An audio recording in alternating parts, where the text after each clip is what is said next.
Hello, my name is Marcus. I'm the compiler of a collection of therapy quotes entitled Psychoanalytic Self-Awareness Quotes. This is TQ 302 and 303. Therapy quote number 302, Inner Child to Adult Ego. Quote, "Look, I took the core of yourself away to save it. I've held on to it, but I've been so battered I can hardly see it myself. You will only be able to have self-love when you integrate me back into your life. Even then, it'll be a damaged version. I've been locked up inside of you all these years. I hate the damage that has to be revealed, the secrets I hold. I hate that your parents will never be able to validate what happened and that I hold the sole responsibility of convincing you. I may be wise, but I'm just a child. I need a conscious place in your life." This is about bringing the feeling self back into the person's life. So the feeling self got exiled, split off, disassociated, repressed during the first 3 years of life, if there's been an insecure attachment style in particular. So when there's an insecure attachment style, the pain is so great from an insecure attachment style that the person disassociates their feelings, their ability to feel, and that goes into exile. Now, let's call this the voice of this feeling self in exile, the inner child of the past. At some point, it's going to say what he's saying here. Look, I took the core of yourself. The feeling self is the core of the self. We are what we feel. I took your feeling self, the core of yourself, away to save it. In exile, it's protected.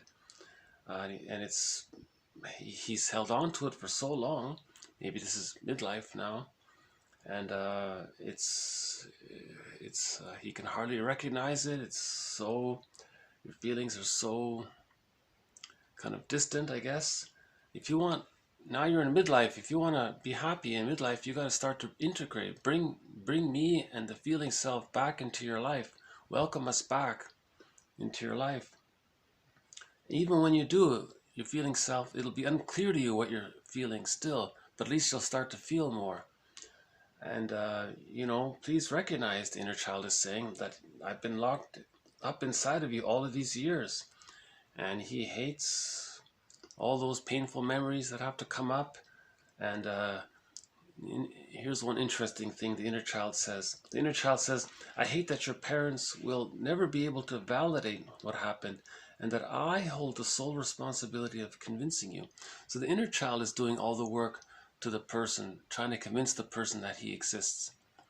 Even the inner child recognizes, don't wait around for your parents to come up and confess that they didn't know how to parent properly and that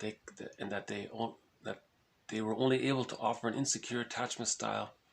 Because if they're still caught in their existential dilemma, they're not aware of it. So the inner child has this huge task to convince the person that the feeling self is in exile, and he's trying to convince the adult mind, look, I'm just a child, I want a conscious place in your life.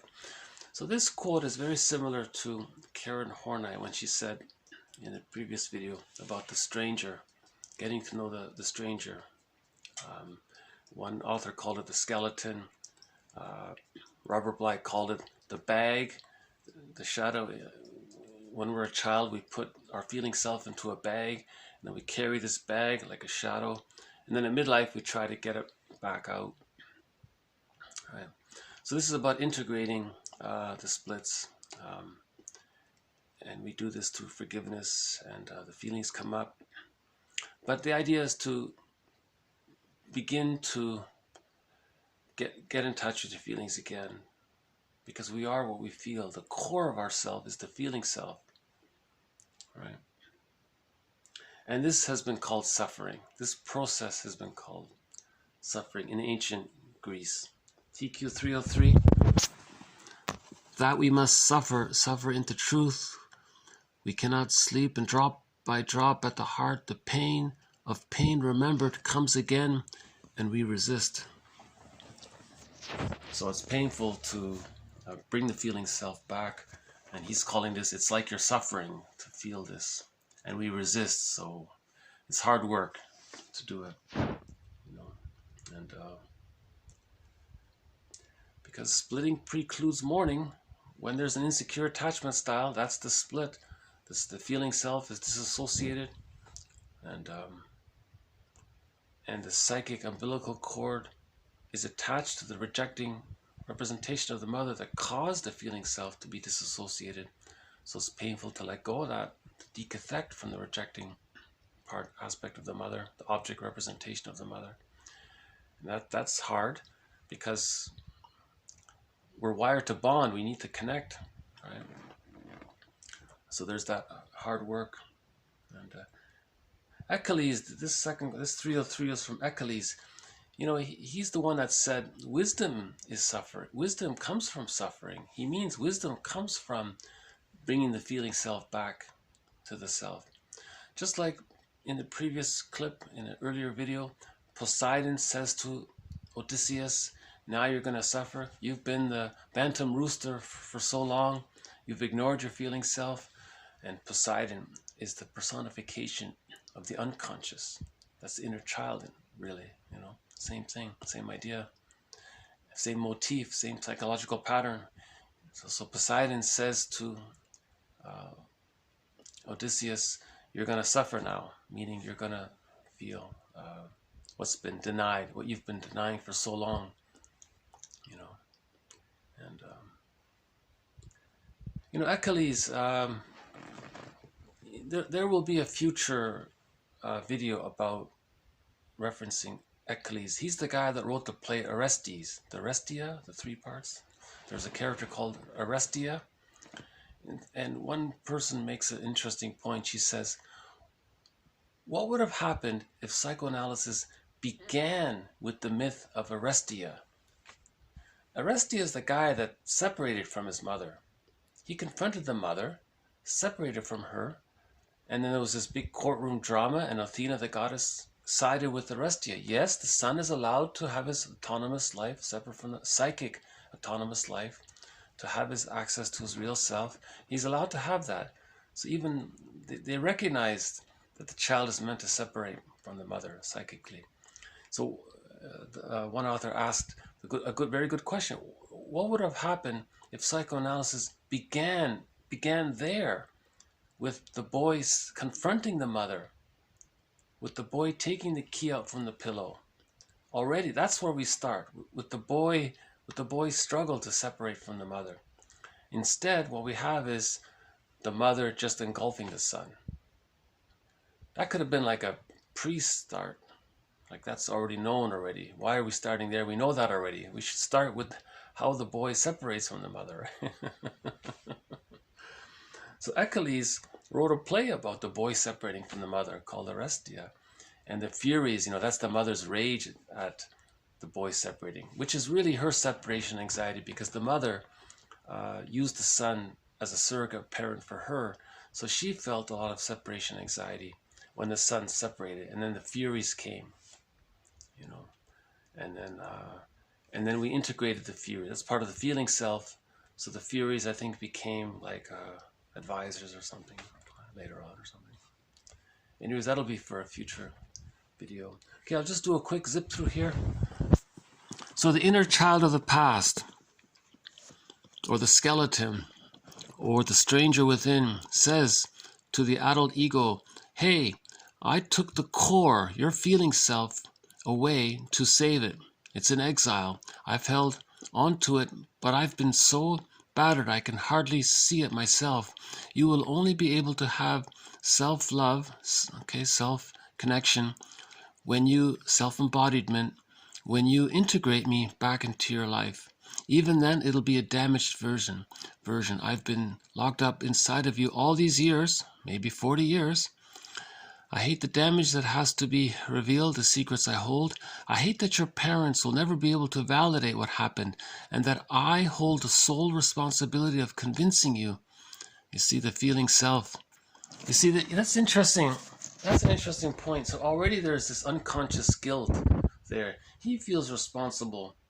Why does the inner child feel responsible for telling the adult about what's going on? Why is it his job? It's the adult's job That's the moral agency for the adult mind to look into the unconscious. That's what Lowell said. Man's evolutionary task, and someone called it. Wilson called it the moral revolution. To look in the unconscious and bring up and reintegrate the feeling self back into the person's totality. And we're responsible for our unconscious. Maturity is looking at our childhood past. But here in this quote, it's like the unconscious inner child of the past is saying, why is it my job to tell you to be moral, to accept, why is it my job right? And he's trying to put it into perspective. I was just a little baby that at the time when all this happened. Why am I feeling responsible? You're the adult mind. So again, that's what he meant by maturity, is taking responsibility for the inner child of the past. Right.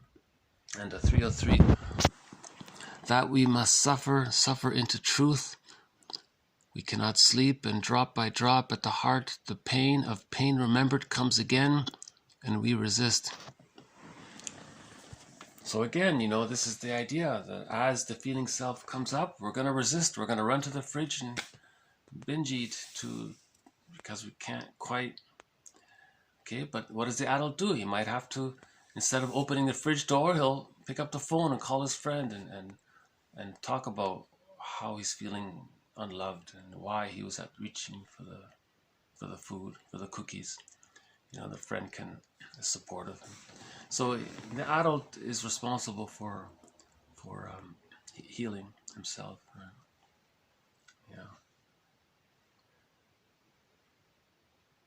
Yeah. So this adds to our growing collection on metaphors for integrating the different parts of ourselves. Unhappiness is a malady of the personal synthesis. It's a malady of the personal synthesis. Right? The splits are still there. The soul is still fragmented. We need to reach whole object relations.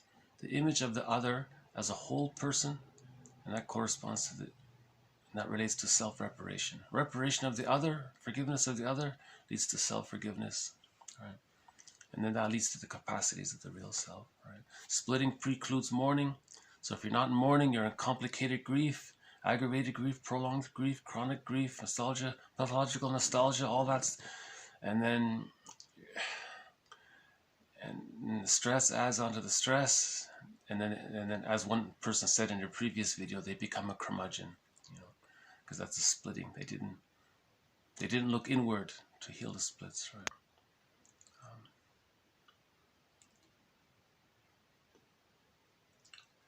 Yeah, we'll have more on Orestes in a future video. I don't fully know the story myself, but the basic idea is that he confronted the mother. It's a metaphor. Remember, myths are true on the inside, not on the outside. So when we read about the story or the myth, it's nothing literal, it's nothing actual like that. It's just a way to try to describe this psychic inner world. So if the son separates, if the image of the self separates from the image of the mother, that's all it is.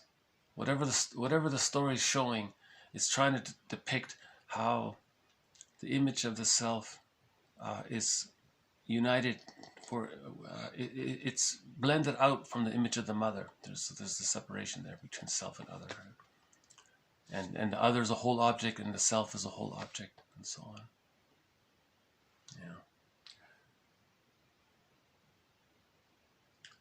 Yeah, people got tired of the phrase inner child, and inner child of the past, but he's the one that protected your feeling self. He's the guardian of your feeling self, your inner child.